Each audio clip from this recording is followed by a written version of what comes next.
And good morning, everybody. It is Wednesday, September 3rd. Welcome to Before the Noise. Hope you're having a fantastic week. We are continuing into the book of John, moving right along, actually. I'm surprised. I thought we would be bogged down in some of it because there's so much that's there, but we're moving, and I like that. John chapter 6 is a familiar story of Jesus feeding the masses. I want to pick up in verse 5. Jesus has traveled across the Sea of Galilee. And a lot of people are following him now because they've seen his signs and his miracles. And it says in verse 5, when Jesus looked up and saw a great crowd coming toward him, he said to Philip, "Where shall we buy bread for these people to eat?" And he asked this only to test him because he already had in mind what he was going to do. And Philip answered him, it would take a year's wages to buy enough bread for each one to take a bite. And one of his disciples, Andrew, Simon Peter's brother, spoke up and said, and I think you have to see him saying this somewhat humorously, he said, "There's a boy here with 5 small barley loaves and 2 small fish, but how far will they go among so many?" Jesus said, "Have the people sit down." And there was plenty of grass in that place, and they sat down. About 5,000 men were there. That's not including the women and children. Jesus then took the loaves, gave thanks, and distributed to those who were seated as much as they wanted. He did the same with the fish, and when they had had enough to eat, he said to his disciples, "Gather the pieces of what's left over, and let nothing be wasted." So they gathered them and filled 12 baskets with the pieces of 5 barley loaves left over by those who had eaten. And after the people saw the sign that Jesus performed, they began to say, "Surely this is the prophet who's come into the world." Jesus, knowing that they intended to come and make him king by force, start feeding people, and that's what happens, withdrew again to a mountain by himself. Wow, what a miracle! What a sign! This is just the miracle of a buffet. Let's call it that. I want you to picture that moment. Thousands of hungry people sitting on a hillside. The sun's beginning to dip, and the disciples are standing there scratching their heads. 5 barley loaves, 2 small fish, more stomachs than they could possibly count. And that's the scene we have here. It's more than just the setup for a miracle that we know of as the feeding of the 5,000. It's a picture of your life and mine today. It's the place where our not enough collides with God's more than enough. So John tells us that Jesus had crossed the Sea of Galilee. A great crowd is following him, and they had seen the signs. They were curious. They were hungry, physically and spiritually. And Jesus looks up at Philip and says, where are we going to get the bread to feed all these people? John adds a detail. He asked this only to test him, for he already had in mind what he was going to do. And right there, we see something that we can't miss. Jesus already knows what he's going to do in the situation, which means he already knows what he's going to do in your life as well, even when he tests you with a question that exposes your weakness.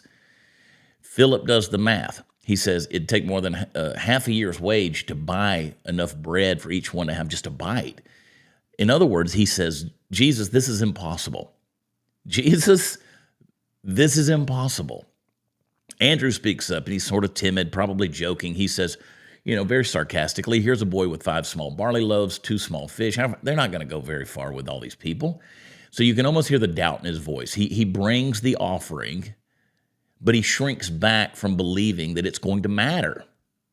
Now, here's where the power shifts, because Jesus takes what little bit they have, he gives thanks, and he distributes it. And the text says they all ate as much as they wanted. Not a nibble, not a bite, as Philip had said, as much as they wanted. And when everybody was full, Jesus told the disciples to gather the pieces that are left over and let nothing be wasted. And they filled 12 baskets. Now, it's interesting that there's 12 baskets, one for each of the disciples who doubted, who didn't know that a little could go so far.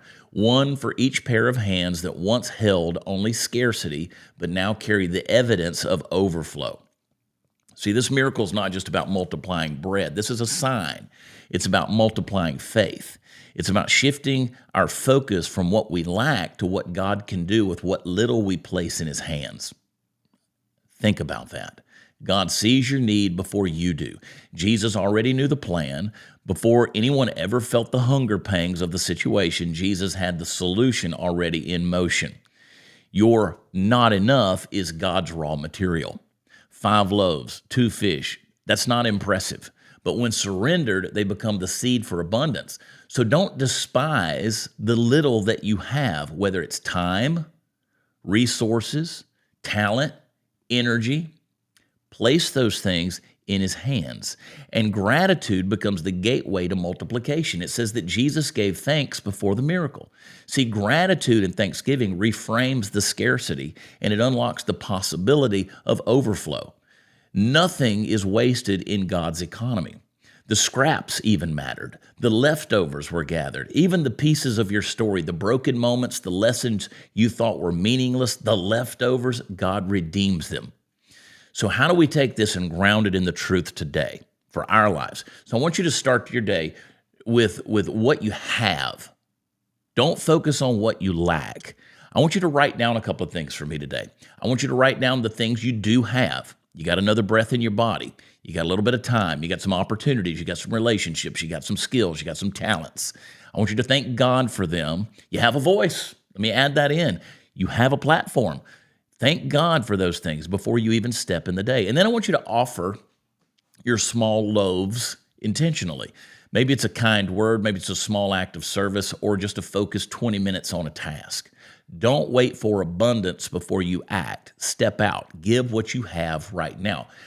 Here's another practical thing I want you to do, and I want you to start doing this every day.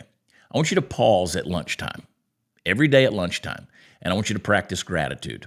I want you to remind yourself, before I eat lunch, before I take my physical loaves and fishes, I want you to pause and I want you to give gratitude. And just before you eat, I want you to thank God, not just for the food, not just saying the blessing, but I want you to thank God for the unseen ways that he's multiplying your life, even in areas you can't measure yet. And then I want you to look for the leftovers. At the end of the day, I want you to reflect. What did God do today that I almost overlooked? Write that down. That's going to start your day tomorrow. Then I want you to gather those pieces because those reminders are going to feed your faith in the days to come. Encourage somebody else with the overflow. The baskets weren't meant to stay in the disciples' hands. They were meant to testify of God's provision. So share your story, however small, to build another person's faith. Listen, John witnessed this happen, and then he wrote about it later on because it was so impressive and it changed his world. So today, I hope that you feel like that hillside with thousands of needs and only a handful of resources can be met, because scarcity is the perfect stage for God's sufficiency. He doesn't ask you to feed the multitude. He asks you to trust him with your loaves and fish, and he'll take care of the multitude. So when you surrender the little bit that you have, God's going to write the stories of abundance that are going to ripple through the generations. So step into today, not with the fear of what you lack, but with faith in the one who multiplies. And remember, in Christ, your not enough is always more than enough. So let me tell you this. Your loaves and your fish, they look small, but in the hands of Jesus, they feed nations. Your time may feel short, but in his hands, it's multiplied into moments that matter for eternity. Your voice may feel weak, but when you speak in faith, it echoes louder than anyone's doubt. You see, the crowd on that hillside didn't walk away talking about how small the bread was or how few the fish were. They walked away talking about the greatness of Jesus. They wanted to make him king by force. They were talking about the one who takes scarcity and turns it into a story of supernatural supply. And that's what he's doing in you today. He's writing a story where the broken pieces are gathered, where the wasted years are redeemed, where the small becomes mighty and the ordinary becomes miraculous. So I want you to lift up your head today, and I want you to step into your assignment. Offer what you have, even if it feels like nothing, and watch what God can do, because with him, the impossible is just the starting line. You are not walking into a day of lack. You're walking into a day of overflow and abundance. And by the end of it, you just might find yourself holding a basket full of blessings you never saw coming. So go live like that's true, because it is. And grab a copy of my book, Born for Meaning. You can get it on Amazon or at bornformeaning.com. Thank you for spending a few sacred minutes with me today before the noise. My prayer is that you walk into whatever comes next, not empty, but filled, not rushed, but rooted, and not reactive, but renewed. So take a deep breath. God is already ahead of you. Loaves and fishes, man. I'll see you tomorrow, same place, same peace before the noise. I love y'all. God bless.